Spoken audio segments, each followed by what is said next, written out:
स्वागत है आप सभी का मेरे YouTube चैनल पर, जिसका नाम है द नॉलेज मिश्रा। आज हम महाभारत के बारे में जो भ्रांतियां हैं उस पर चर्चा करेंगे। पहले रामायण के बारे में 2 वीडियो बना चुका हूं, अब महाभारत के बारे में। ठीक है, तो पहला कि द्रोणाचार्य ने कर्ण को अपना शिष्य बनाने से मना कर दिया था। ऐसा बिल्कुल भी नहीं है। आप अगर वेद व्यास जी का महाभारत पढ़ेंगे तो उसमें लिखा हुआ है, स्पष्ट रूप में लिखा हुआ है कि कर्ण भी द्रोणाचार्य का शिष्य था, लेकिन द्रोणाचार्य ने उसे ब्रह्मास्त्र देने से मना कर दिया था, क्योंकि ब्रह्मास्त्र एक बहुत महाविध्वंसक अस्त्र है जिसका मंत्र बहुत लंबा चौड़ा है। ठीक है, और उसके बाद उसे याद रखना होता है। ठीक है, सटीक याद रखने पर ही उस मंत्र का प्रयोग हो सकता है, और कर्ण का मेमोरी उतना नहीं था कि वो उतना लंबा चौड़ा मंत्र याद रख सके।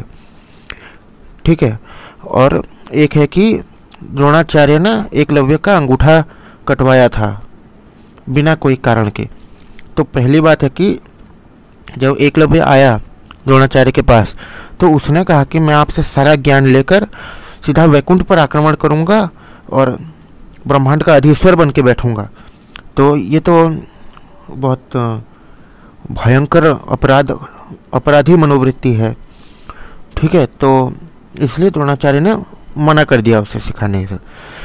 और जब देखा कि ये तो बिना सिखाए भी इतना कुछ जानता है, मतलब इतना कुछ मेरे सिखाए बिना ही वो इतना कुछ सीख गया है, इसलिए वो उसका अंगूठा कटवा लिए कि कहीं ये दुरुपयोग ना करे उसका। ठीक है, तो उसके बाद एक है कि बोलते हैं कि द्रौपदी ने कर्ण को स्वयंवर में सम्मिलित होने से मना कर दिया था। तो आप वेदव्यास महाभारत पढ़ेंगे तो उसमें लिखा हुआ है कि कर्ण उस धनुष को उठा ही नहीं पाया था। ठीक है, लक्ष्य भेद करना तो बहुत बाद में की बात है। और एक है कि सात्यकी ये द्रोणाचार्य के शिष्य था, मतलब सॉरी द्रोणाचार्य के शिष्य थे, ऐसा था बोल दिया था गलती से, सॉरी। तो द्रोणाचार्य के शिष्य सात्यकी नहीं थे, बल्कि सात्यकी के पिता सत्यक। तो सात्यकी और सत्यक में मतलब कन्फ्यूजन हो जाता है। तो सत्यक क्योंकि थे द्रोणाचार्य के शिष्य, जो कि भगवान श्री कृष्ण के चचेरे भाई थे। सत्यक थे चचेरे भाई, तो उस हिसाब से तो सात्यकी का जन्म भी नहीं हुआ होगा। ठीक है, पांडवों के सहपाठी सत्यक थे, सात्यकी नहीं। और बोलते हैं कि कर्ण अर्जुन के समान महारथी था, वैसा बिल्कुल नहीं है। कर्ण बिल्कुल भी अर्जुन के समान महारथी क्या सात्यकी के समक्ष नहीं टिक पाया था कभी भी। ठीक है, सात्यकी के हाथों इतनी बार कर्ण पराजित हुआ है, मतलब महाभारत युद्ध में, कुरुक्षेत्र युद्ध में, कि मैं क्या ही बोलूं। मतलब एक प्रकार से तो सात्यकी उन सब के आयु की तुलना में तो बालक ही है। ठीक है, क्योंकि सात्यकी अर्जुन के शिष्य थे।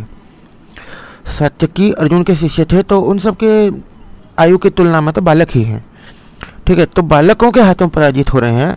जब अर्जुन के शिष्य के हाथों पराजित हुए हैं कर्ण, तो समझ लीजिए कि अर्जुन के पास कितना सामर्थ्य होगा, कितना ज्ञान होगा, जब सात्यकी के पास इतना ज्ञान और इतना सामर्थ्य था। ठीक है, और एक बात कि हमेशा बोला जाता है कि अश्वत्थामा बहुत बुरे थे। हाँ, बुरा कर्म किया है उन्होंने कौरवों की ओर से युद्ध करके, और ये भ्रूण हत्या का प्रयत्न करके। ठीक है, वो अपराध किया है अश्वत्थामा ने।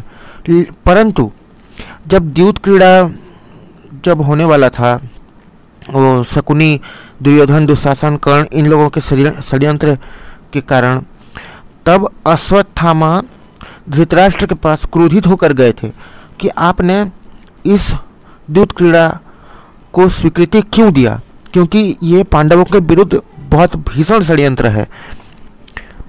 अश्वत्थामा इस द्यूत क्रीड़ा के भी विरोध में थे, और जब भगवान कृष्ण गए थे हस्तिनापुर शांति संदेश लेने, शांति संदेश देने के लिए। तब भी अश्वत्थामा बोले थे कि भगवान परशुराम उचित बोल रहे हैं, भगवान श्री कृष्ण परब्रह्म हैं, क्योंकि भगवान परशुराम भी वहाँ पर उपस्थित थे और वो बोले थे कि पांडवों को पराजित करना असंभव है, इसलिए इंद्रप्रस्थ पांडवों को लौटा दीजिए। और अश्वत्थामा बोले कि भगवान श्री कृष्ण और भगवान श्री परशुराम जी की बात मान लीजिए और राजा युधिष्ठिर को इंद्रप्रस्थ का साम्राज्य वापस लौटा दीजिए, अन्यथा ऐसा भीषण युद्ध होगा कि शवों से धरती ढक जाएगी, योद्धाओं के और जीव जंतुओं के रक्त से मिट्टी लाल हो जाएगी। और फिर भी नहीं माने ये नीच प्राणी सब, तो भयंकर युद्ध हुआ महाभारत का। और एक बात, जो कर्ण के प्रशंसक हैं, कुछ नमूने हैं, वो बोलते हैं कि कर्ण ने तो मतलब बहुत भीषण युद्ध किया था ऐसा वैसा। तो एक बात बताइए, कुरुक्षेत्र युद्ध में पहले दिन से 10वें दिन तक क्या कर्ण युद्ध भूमि में था, युद्ध कर रहा था? नहीं, वो 11वें दिन युद्ध भूमि में प्रवेश किया, क्योंकि गंगापुत्र भीष्म ने उसे युद्ध भूमि में युद्ध करने से प्रतिबंधित कर दिया था। ठीक है, तो बाकी सभी योद्धा थके हुए हैं, आहत हो चुके हैं, घायल हुए हैं, थके हुए हैं युद्ध कर करके 10 दिन तक। तो फिर भी सात्यकी ने कर्ण को पराजित किया।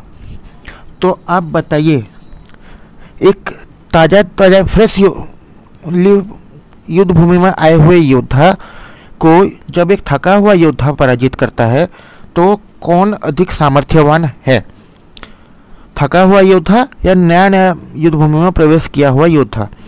और बोलते हैं कि कर्ण ने 100-150 विश्व विजय किए हैं, विश्व विजय कभी उसका पूर्ण हो ही नहीं पाता था, एक बार भी पूर्ण नहीं हुआ, क्योंकि भगवान कृष्ण का भक्त घटोत्कच प्रत्येक बार